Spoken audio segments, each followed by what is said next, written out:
안녕하십니까. 바로 보는 TV 옹부줌의 성유미입니다. 지난주 연합뉴스TV에서는 정부가 코로나19 지역사회 확산 방지를 위해 방역의 총력전을 펼치고 있다는 소식과 마스크 긴급수급 조정 조치를 시행하기로 했다는 소식 등을 신속하게 보도해드렸는데요. 오늘 연합뉴스TV를 말한다 시간에서는 뉴스특보 오전 9시 뉴스, 밤 8시 뉴스를 중심으로 김홍태 시청자평가원이 모니터한 내용을 전해드리겠습니다.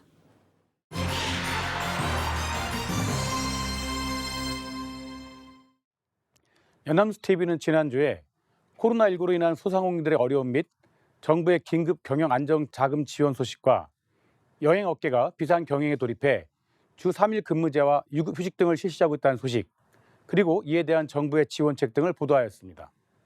그리고 이러한 상황에 대해 가짜뉴스가 퍼지고 있는 상황에 대해서도 보도했습니다.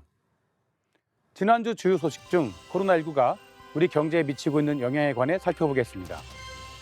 2월 22일 뉴스 공고에서는 코로나19로 인한 불안감에 모임과 식도 줄었다면서 이 때문에 손님이 없어 당장 월세 마련이 막막한 소상공인들의 모습을 전했는데요.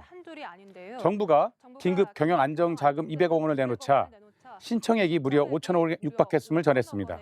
기자는 한 켤레 1,000원, 11켤레 1만 원 파는 양말 가게 주인 혼자 자리를 지키고 있다면서 양말 가게 점주가 새 맞추기도 힘들고 중국 관광객들, 일반 관광객들 위주로 장사를 하는데 코로나19 때문에 오지를 않는다는 인터뷰를 전했습니다.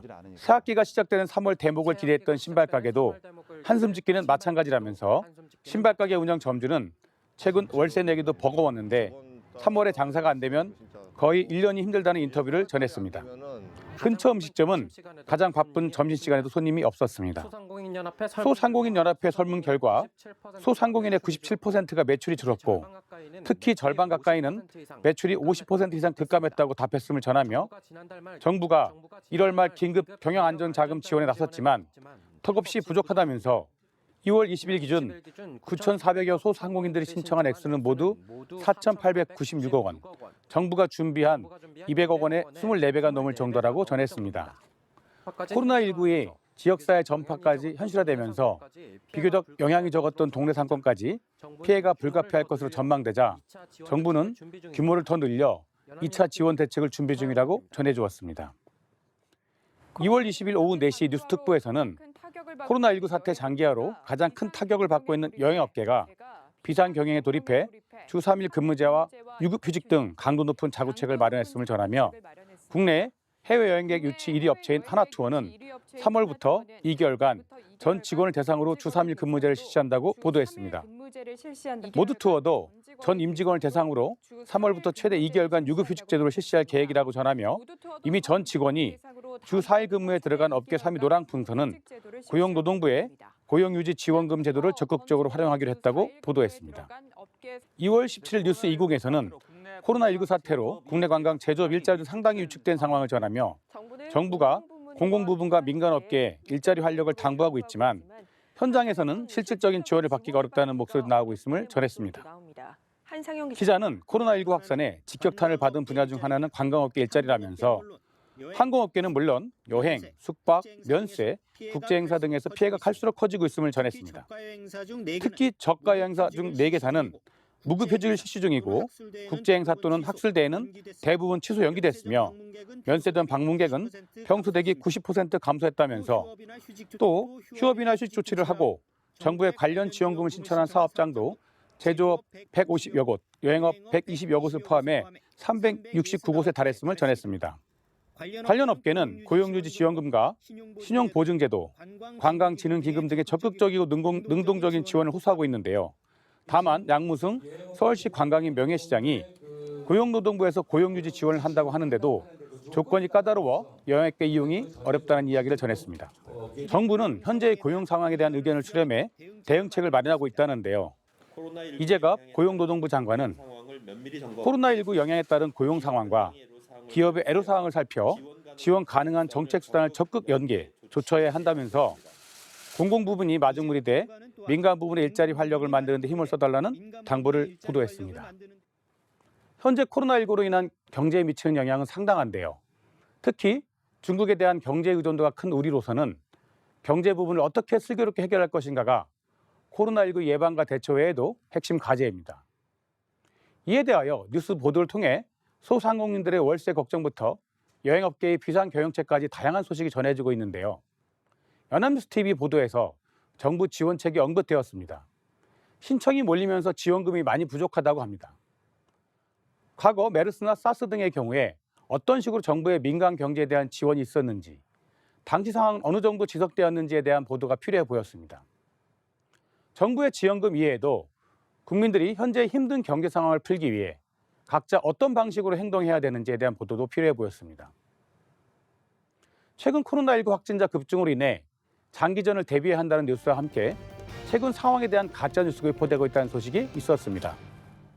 2월 21일 저녁 8시 뉴스특보에서는 코로나19의 영향이 국내에서 70만 명을 감염시켰던 신종플루보다 더 심각할 것이라는 분석이 나왔는데 시사율도 더 높고 초기 전파력도 매우 크기 때문이라고 보도하면서 타단 방역만이 아니라 상황이 장기화할 가능성에도 대비해야 할 필요성이 커지고 있음을 전했습니다. 기자는 코로나19 환자의 PET 사진을 보면서 폐렴 증상이 나타난 하얀 부분이 두드러지는데 처음엔 경미하다, 증상이 갑자기 심한 폐렴 증상이 나타나는 게 코로나19의 특징임을 정했습니다. 방지환 중앙감염병병원운영센터장은 초기에는 가슴 엑스레이에 정상을 보이는 경우가 많아서 진단이 어려운 경우가 많다고 전했는데요. 문제는 다른 바이러스성 감염병보다 전파력이 크다는 점이라고 합니다. 고명돈 신종감염병 중앙임상위원장도 바이러스 배출이 초기부터 매우 많고 증상이 없는 경우에도 바이러스가 나올 수 있고 이 바이러스가 매우 쉽게 전파됨을 전했습니다. 전문가들은 코로나19가 2009년 국내에서 70만 명을 감염시킨 신종플루보다 더 심각한 결과를 가져올 수 있다고 보고 있는데요. 국내 발병 치사율은 0.02 내지 0.2% 정도로 겨울철 독감의 4배 정도 높은 것으로 추정된다고 전했습니다. 김남중 서울대병원 감염내과 교수는 중국 자료에서 중증 질병 그리고 사망은 대부분 고령자, 기저질환이 있는 환자들에서 발생했음을 전했습니다. 초기 진단은 어려운데 전파력은 큰 코로나19는 방역만으로 완전 차단이 어려워진 만큼 확산을 최대한 늦춰 백신과 치료제 개발 시간을 버는 장기적 대체의 병행 필요성이 커지고 있음을 보도했습니다. 2월 20일 저녁 10시 뉴스특보에서는 대구 경북 지역에 확진자가 속출하는 등 코로나19 감염이 확산됐는데요. 이런 시기를 틈타 가짜 뉴스들이 또다시 고개를 들고 있음을 전하며 경찰이 엄정 대응하겠다고 밝힌 것을 전했습니다. 김강립 코로나19 중앙사고수습본부 부본부장은 여러 가지 보도가 나간 이후 잘못된 뉴스들, 또 가짜 정보들이 일부 나간 바가 있다고 전했는데요. 기자는 SNS를 통해 31번 환자라며 돌고 있는 사진은 경찰이 나서서 전혀 무관한 인물들이라고 밝혔으며 대구 의료원에 격리된 31번 환자가 격리를 거부하고 의료진의 마스크를 벗기는 등 몸싸움을 벌였다는 가짜 정보도 있었음을 전했습니다. 시간대별로 백화점이며 마트, 술집 이름까지 적힌 47번 환자의 이동 동선 또한 가짜 정보라고 하는데요. 경찰청은 허위 조작 정보와 개인정보 유포 사건 63건을 수사해 이 중 36건의 유포자 49명을 붙잡았음도 보도했습니다. 마스크 무료 배부와 같은 문구와 함께 악성 프로그램 설치를 유도하는 스미싱 사건들도 계속돼 경찰은 수사력을 모으고 있다는데요. 코로나19 관련 허위사실 유포하면 업무방해죄로 5년 이하의 징역이나 1,500만 원 이하의 벌금에 처해질 수 있다고 보도했습니다. 코로나19가 겨울철 독감보다 치사율도 더 높고 초기 전파력도 매우 크기 때문에 심각한 상황인데요. 방역만으로 코로나19를 차단할 게 아니라 상황이 장기화할 가능성에도 대비해야 할 필요성이 커지고 있다는 뉴스가 있었습니다. 장기화를 대비하여 코로나19의 바이러스의 특징과 이 바이러스의 소멸을 위해 필요한 행동 등에 대한 정보가 있었으면 더 좋았을 것이고요. 장기화가 된다면 소상공인 자영업자들의 경우 생업 유지가 더더욱 힘들어질 것이기에 어떤 영향을 받고 어떠한 형태로 대비를 해야 할 것인지에 대한 보도도 필요해 보였습니다. 또한 코로나19에 대한 가짜뉴스가 퍼지고 있는 상황인데요. 가짜뉴스의 부작용은 매우 심각합니다. 가짜뉴스를 판별하기 위해서 어떠한 기준으로 정보를 접해야 하는지, 특히 SNS상에 떠드는 거짓 정보를 분별하기 위해 최소한 무엇이 필요한지를 알려주고 정확한 지식과 상황에 대한 뉴스에 귀 기울이는 것이 가짜뉴스를 방지할 수 있다는 동료가 필요해 보였습니다.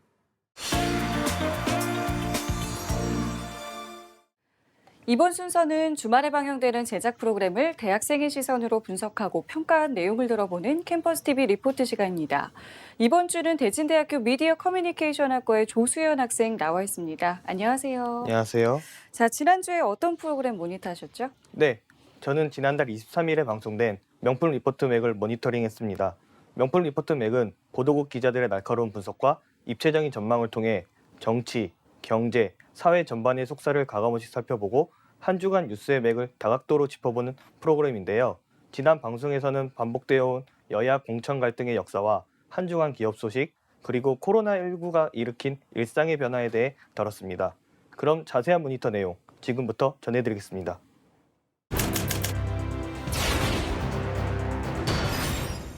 먼저 여의도 풍향계에서는 총선 때마다 터지는 공천 갈등에 대해 다뤘습니다.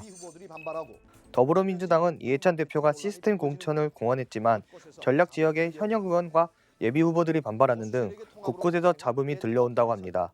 이현주 전략공천설과 보수 세력의 통합으로 탄생한 미래통합당에선 이현주 전략공천설과 유승민계에 대한 형평성 논란이 터져나왔다고 합니다. 여야 모두 공천 작업이 마무리되지 않아 아직은 여야 모두 공천 작업이 마무리되지 않는 상태지만 본선 후보 등록일이 가까워지면 현재의 미풍이 태풍으로 돌변할 수 있다고 분석했는데요.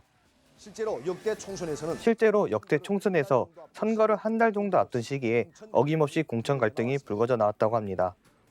지금으로부터 4년 전 4년 전인 20대 총선 때 있었던 셀프 공천과 옥새 파동이 대표적인 공천 갈등인데요. 대표적인 공천 갈등으로 기록됐습니다. 당시 민주당에선 김종인 대표와 범친노 진영이 비례대표 공천을 놓고 정면 충돌했고 새누리당에선 친박계와 비박계가 대립했다고 합니다. 새누리당에선 친박계와 비박계가 대립했습니다. 당시 자신을 비례대표 2번에 올렸던 민주당 김종인 비상대책위원회 대표는 셀프 공천이라고 비난받자 대표직 사퇴를 시사했는데요. 명예를 지키기 위해서 산 사람인데 결국 비대위원들이 김 대표에게 사과했고 당시 당대표였던 문재인 대통령이 김 대표 자택을 찾아 설득했다고 합니다. 대통령까지 김 대표 자택을 찾아 설득에 나섰습니다. 당에 복귀한 김 대표는 총선을 진두지휘해 야당이던 민주당을 제1당의 지위에 올렸다고 전해주었습니다.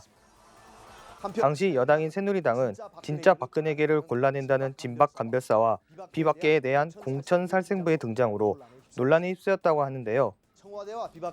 청와대와 비박계의 갈등은 김무성 대표가 공천장 직인을 거부하고 부산으로 가버리는 옥새 파동으로 이어졌다고 합니다. 한편 박근혜 당시 대통령으로부터 배신자 낙인이 찍힌 유승민 의원은 공천에서 배제되자 당을 탈당하고 무소속 출마를 선언하기도 했습니다. 공천에 대하여 지금 이 순간까지 당이 보여주는 모습. 갈등이 끊이지 않았던 새누리당은 결국 20대 총선에서 참패했습니다. 더 거슬러 올라가 2008년 18대 총선에선 거꾸로 친박근혜계가 공천 학살을 당했고 통합민주당에는 총선 후보들이 생사 여탈권을 쥐었던 저승사자 박세증 공심위원장이 있었다고 합니다. 2000년 16대 총선을 앞두고 한나라당에선 공천 갈등으로 난투극이 벌어졌던 일도 전해주었습니다. 공천 갈등으로 난투극이 벌어지기도 했습니다. 역대 총선을 보면 대체로 공천 갈등은 선거를 한 달 정도 앞둔 3월에 폭발하곤 했다는데요. 올해 3월에 민주당과 미래통합당에선 어떤 일이 벌어질지 가늠하며 여의도 풍향계가 마무리됐습니다. 이어서 한 주간 맑은 기업과 흐린 기업을 소개하는 기업 기상도에서는 먼저 맑은 기업으로 타다를 소개했습니다. 검찰은 불법이라며 기소했지만 법원 판단은 무죄가 나왔습니다. 타다가 렌터카냐 불법 콜택시냐가 관건이었는데요. 1심 법원은 렌터카라고 결론 내렸습니다. 하지만 국회엔 타다 금지법이 남아있고 택시업계 반발도 거세다고 합니다. 이 대표는 SNS에 그 다음 맑은 기업으로 LG화학을 소개했는데요. SK이노베이션을 상대로 한 전기차 배터리 영업비밀 침해 국제소송전에서 승기를 잡았다고 합니다. 미국 국제무역위원회가 LG 손을 들어줘 SK의 조기 패소 결정을 내렸는데요. 최종 판결도 이대로라면 SK는 배터리나 부품, 소재까지 미국에 들어올 수 없다고 합니다. 소재까지 미국에 들여올 수 없습니다. 흐린 기업으로는 네이버를 꼽았는데요. 먼저 IT 공룡 네이버입니다. 이해진 총수가 검찰에 고발됐기 때문입니다. 책임자가 검찰에 고발됐습니다. 공정거래법상 네이버는 재벌에 해당돼 매년 계열사 상황을 신고해야 하는데 개인, 친척회사 등 21곳의 신고를 누락한 혐의를 받았다고 합니다. 네이버는 부인할지 몰라도 현대, 기아자동차도 흐린 기업으로 꼽혔는데요. 중국에서 부품이 소요량만큼 안 들어와서 몇몇 공장이 일시적으로 가동 중단됐기 때문입니다. 안 들어와서입니다. 후배 이상이 아닌 것도 조업 재개 조건이 까다롭고 직원들도 다 안 돌아와 언제 또 부품이 끊길지 모른다는 상황을 전해주었습니다. 또 다른 흐린 기업은 두산중공업인데요. 실적 악화로 5년 만에 대규모 명예퇴직 실시한다고 합니다. 5년 만에 1,000명을 내보낼 판입니다. 마지막 흐린 기업은 제주항공을 비롯한 저비용 항공사들인데요. 관광객은 물론 출장도 오가는 물건도 줄어 저비용 항공사들이 고사 직전이라고 합니다. 정부가 최대 3천억 원을 지원하고 공항 사용료 납부도 밀어주기로 했다는 상황을 전했습니다.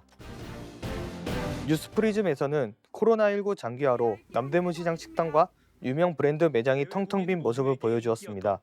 유명 브랜드 매장은 점포를 아예 내놓았습니다. 외식 대신 집밥, 오프라인보다 온라인 쇼핑 등 야외에서 실내로 사람들의 생활권이 옮겨가고 있다고 합니다. 주말 종교활동은 집에서 유튜브로 대체됐고 학교 졸업식도 강당 대신 유튜브 중계를 통해 교실에서 소규모로 진행되는 모습을 소개했습니다. 유튜브 중계를 통해 교실에서 소규모로 진행됐습니다. 사무실 밀집 지역에는 열 감지기 같은 특수 장비가 비치된 상황과 식당이나 마트 등에 마련된 손 소독제를 수시로 쓰는 건 기본, 혹시나 하는 마음에 엘리베이터 버튼을 닦는 사람까지 등장한 모습을 전해주었습니다.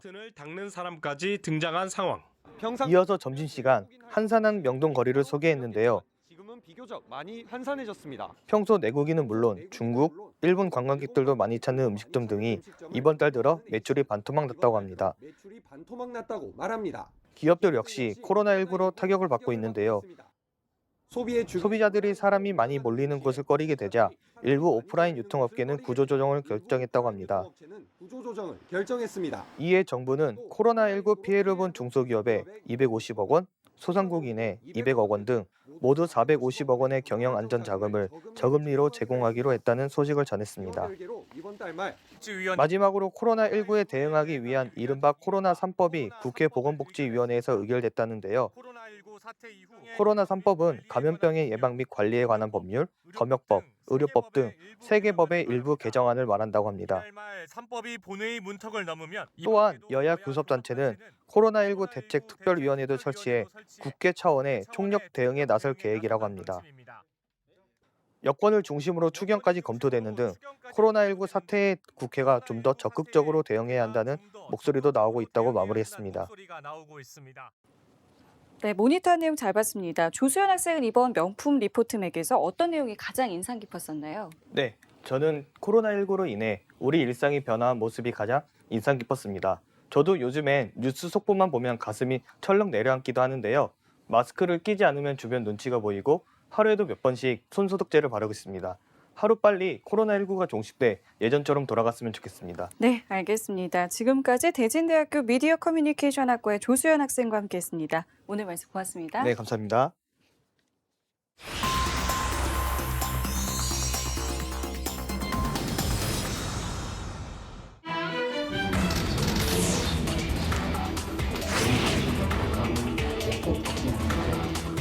대구와 경북은 우리가 제대로 관리하지 못하면 전국 확산을 막을 수가 없습니다.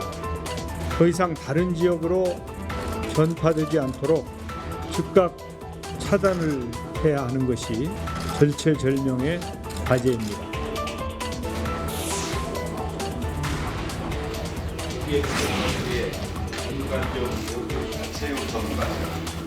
훌륭한 의원을 통해서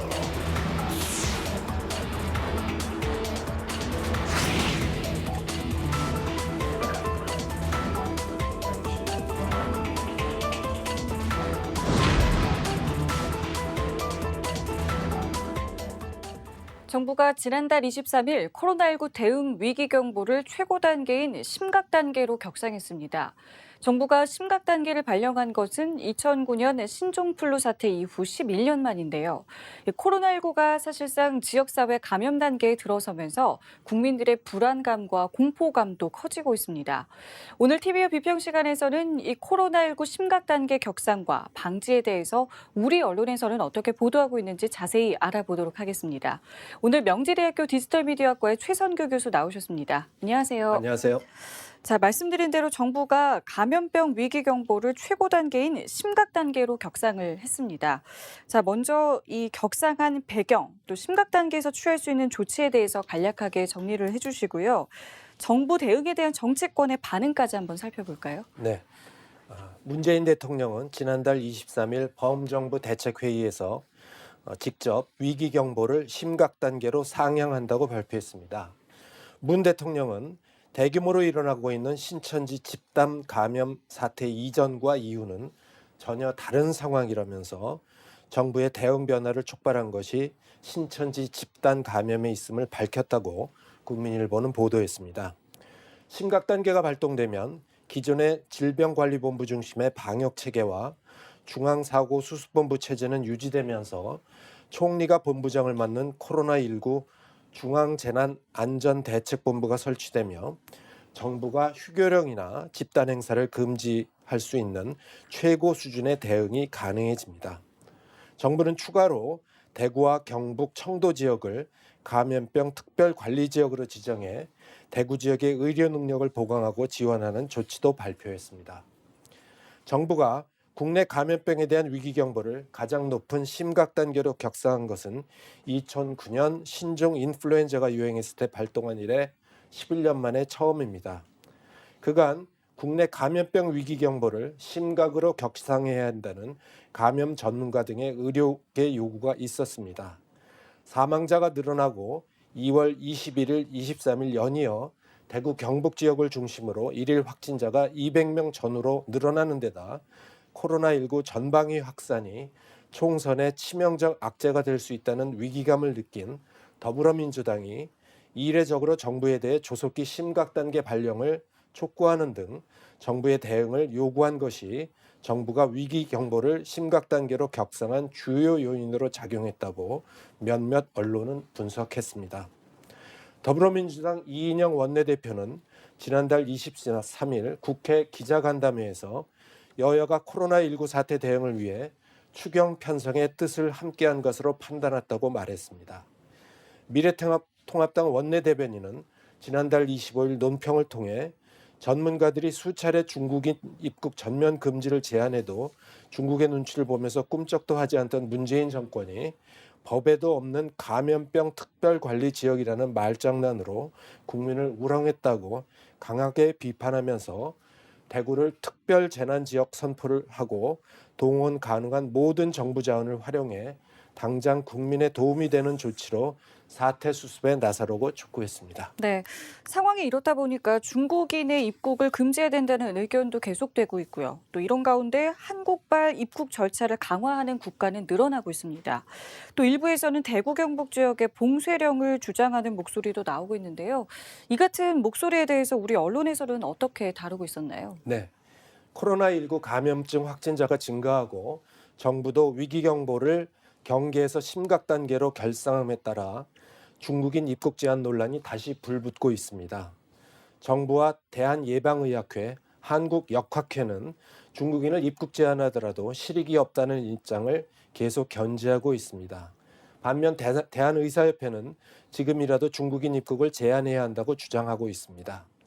심재철 미래통합당 원내대표도 지난달 24일 국회에서 전 세계 41개 국가가 중국 전역을 대상으로 입국 제한 조치를 하고 있다면서 더 이상 중국의 눈치를 볼 것 없다고 말했습니다.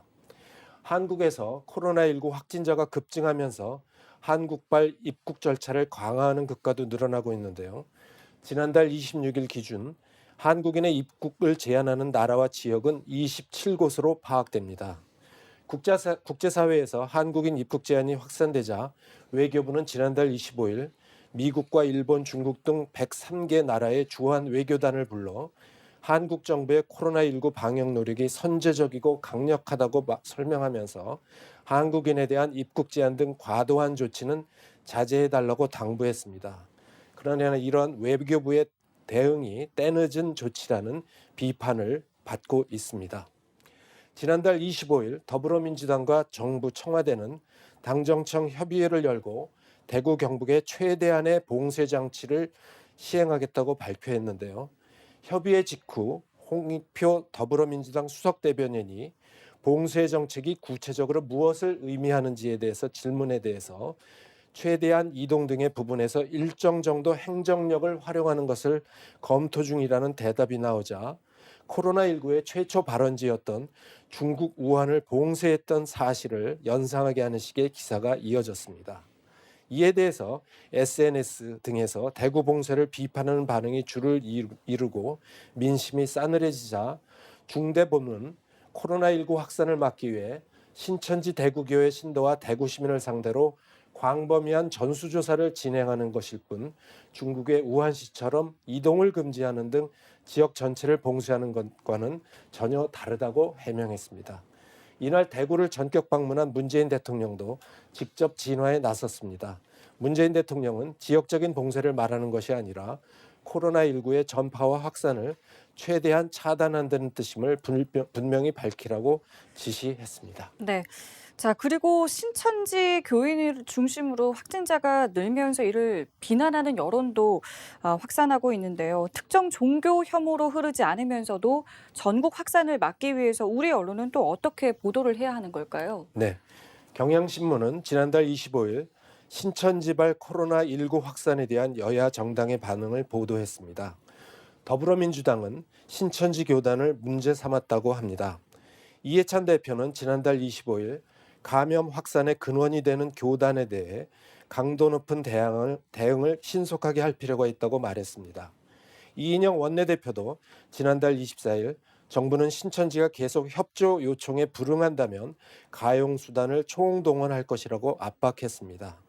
반면 미래통합당 황교안 대표는 어떤 특정 집단에 대한 대책이라기보다는 우한 코로나 사태는 전국적인 사태가 되고 있다고 말했고, 전희경 미래통합당 대변인은 신천지에 문제가 없진 않지만 중국으로부터 오는 감염원을 전면 차단하지 않으면서 이 사태가 되니까 특정 종교 집단을 타겟하려는 정치적 의도가 보인다면서 정부 여당이 방역 실패라는 문제를 피하기 위해 신천지로 화살을 돌리고 있다고 지적했다고 보도했습니다. 조선일보는 진중권 전 동양대 교수의 말을 이용해 보도했습니다. 지난달 25일자 기사에서 미래통합당의 전신인 새누리당과 신천지 교회를 엮으려는 일부 정부 여당 지지자들의 시도에 대해 이는 나는 꼼수다식의 선동일 뿐이라고 일갈했다는 진중권 교수의 말을 전했습니다. 전체 확진자 중 신천지 관련자가 절반 이상인 것은 맞지만 특정 종교 혐오로 흐를 경우 향후 코로나19 감염 경로 추적과 확산 방지 과정에서 협조를 구하기 어려울 수 있습니다. 언론은 코로나19의 실질적인 대책 마련을 위해 언론 보도가 특정 종교 집단의 혐오로 흐르지 않게 주의해야 할 것입니다. 네. 그 어느 때보다 정부의 총력 대응과 성숙한 시민 의식이 필요한 시점입니다. 끝으로 언론의 바람직한 보도 태도에 대해서 한 말씀 해주시죠. 네. 한국은 최근 확진자가 증가해 코로나19의 감염증의 발원지인 중국 다음으로 확진자가 제일 많은 나라가 되었습니다. 이렇게 엄중한 상태에 이르게 된 원인이 신천지 교회의 폐쇄성과 종교행위성의 문제에 따른 감염 확산 때문인지 중국에서 유입되는 감염원을 막지 못한 것 때문인지는 감염원 역학조사를 통해 밝혀질 것입니다. 언론에서는 이러한 감염원 조사의 결과에 대해서 관심을 갖고 취재해야 할 것입니다. 한국의 코로나19 감염증 통제에서는 앞으로 1, 2주간의 확진자 증가 추세를 잡는 것이 중요합니다.